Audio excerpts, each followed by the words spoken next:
अभी हम लोग बात करेंगे शहीद के रुतबे के हवाले से। हमने इससे पहले भी बात की और मुदस्सिर मैंने कई जगहों पर पढ़ा है कि इतना आला मकाम है शहीद का कि उनके लिए हमेशा के लिए कामयाबी लिख दी गई है।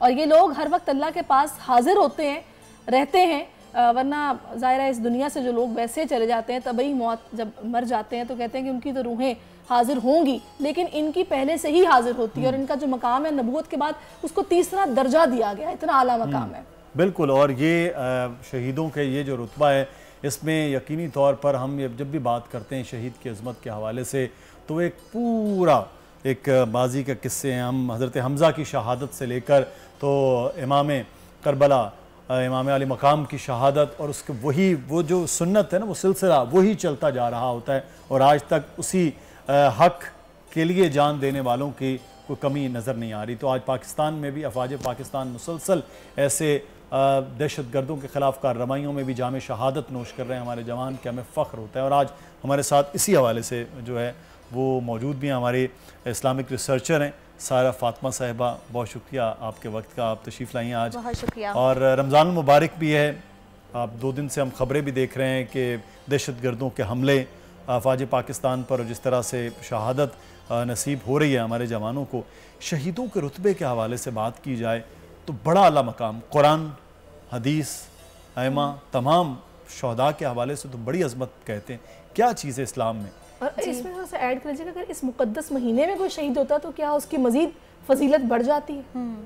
पहले तो शहीद के मायने जानना बहुत ज़रूरी है कि शहीद के मायने क्या है। आमतौर पर हम कहते हैं ना ऐनी शाहिद, गवाह, जिसने मुशाहिदा किया हो, तो बड़ा खूबसूरत ये मायना कि इसको अगर हम इस्तिलाही मायनों पे लेके जाएं तो अमूमन ये कहा जाता है शरीयत इस्लामी में कि जो अल्लाह की राह में शहीद हो, जान दे, उसे शहीद कहते हैं।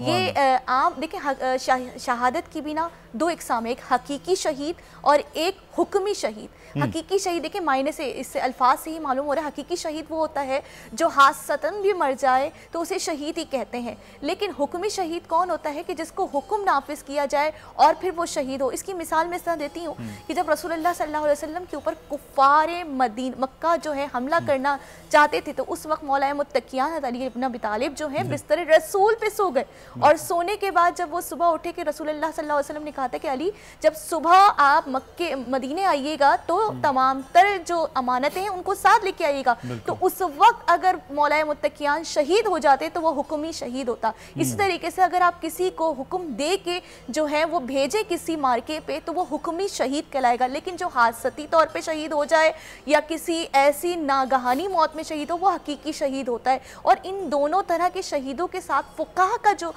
हुक्म नाफिज होता है वो भी थोड़ा मुख्तसर होता है। अगर आप मुझे वक्त दें तो मैं उसके बारे में बताऊं कि एक आम शहीद जब होता है, यानी कि जब रास्ते में शहीद होता है या कोई बिल्डिंग गिरती है या किसी मार्के मुबारजाई में मौजूद है और वहाँ जाके जब शहीद हो रहा है तो उसका बदन जो है वो ज़ख्मों से चूर चूर हो जाता है। उसके लिए फुका कहते हैं कि इनके लिए कफन दफन भी ज़रूरी नहीं, गुस्ल भी ज़रूरी नहीं। यानी कि देखिए इस्लाम कितना खूबसूरत हमारा मज़हब ज़ाब्ता हयात है कि बिल्कुल कम्प्रिहेंसिवली उसने बोला कि चूँकि उस वक्त शहीद कहते हैं कि जब एक इंसान मर जाता है कि उसके ऊपर अगर एक बाल भी आ जाए या मक्खी आ जाए तो उसका बार उठाना बहुत मुश्किल है। हम आम जिंदगी में इसका मुशाहिदा इस तरह करते हैं कि जब हमारी बॉडी सुन हो जाती है तो उस वक्त हम इस तरह के अहल ही नहीं रहते कि अपनी बॉडी को मूव कर सकें। तो आप थोड़ा सा कॉन्सेप्ट क्रिएट करें कि शहीद जो कि पहले से ही जो है जख्मों से चूर चूर है तो अल्लाह ने उसके लिए कितना ज़्यादा जो है वो एक बेहतरीन ये निज़ाम दिया फुका में जो है कि आप अगर बस आपका जिस्म जख्मों से चूर है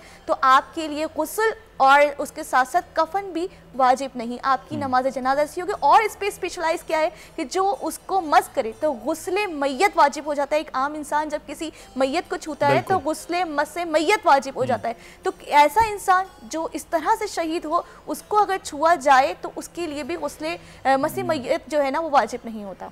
सही। तो ये तो आप शहीद की सिर्फ बॉडी के हवाले से हम जो बात कर रहे हैं, लेकिन इसके साथ साथ हम बात करते हैं जो अपने वतन की कलमा हक के लिए जान देने वालों की।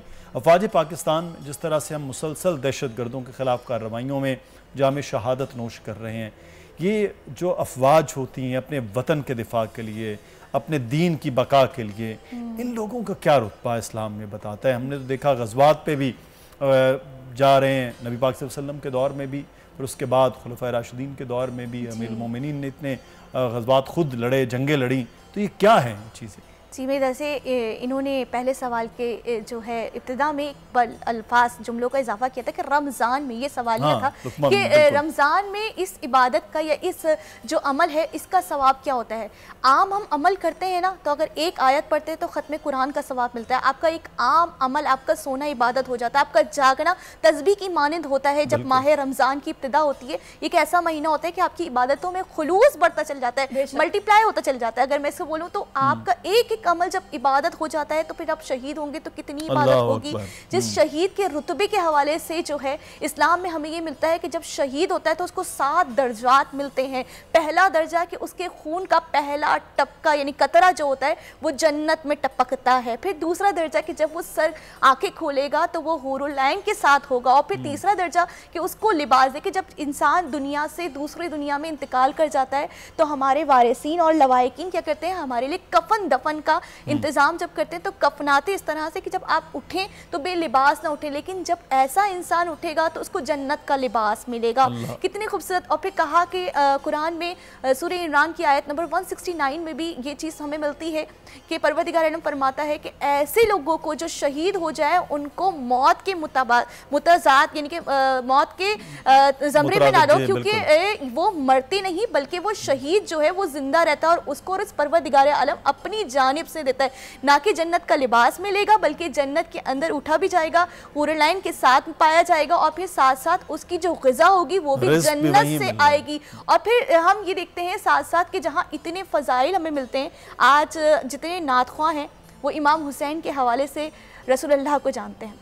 शहीद का दर्जा, शहीद का मर्तबा अगर जानना है तो हुसैन इब्ने अली की शहादत से देखें कि जब रसूल ने कहा था कि हुसैन मिन्नी वाना मिनल हुसैन, हुसैन मुझसे है और मैं हुसैन से हूँ। देखिए कोई बड़ा अगर तारुफ कराए ना, ये बच्चा मेरी निस्बत से पहचाना जाएगा तो समझ में आता है, लेकिन जब बच्चे की निस्बत से किसी बड़े को पहचाना जाए तो हुसैन इब्ने अली का वो मारका जो मुबारज़ाई हमें 10 मुहर्रम के जो ज़मन में दिखती है, करबला के मैदान में वो हुसैन की शहादत नज़र आती है कि आज लोग कहते हैं ए हसनैन के नाना हमारी दुआओं को मुस्तजाब कर दे। मालूम हुआ कि शहीद के एक दर्जे में एक दर्जा ये भी आता है कि शहीद के तवस्सुल से अगर आप दुआ मांगे तो आपकी दुआएं भी मुस्तजाब हो जाती हैं। क्या बात है। अच्छा थोड़ा सा मुझे ये भी बताइएगा, जिस तरह मैंने अभी इससे पहले जिक्र किया कि नबूवत के बाद शहीद को तीसरा दर्जा दिया गया है, ये जो दर्जा बंदी है ये इस पर थोड़ी सी रोशनी अगर आप डालें।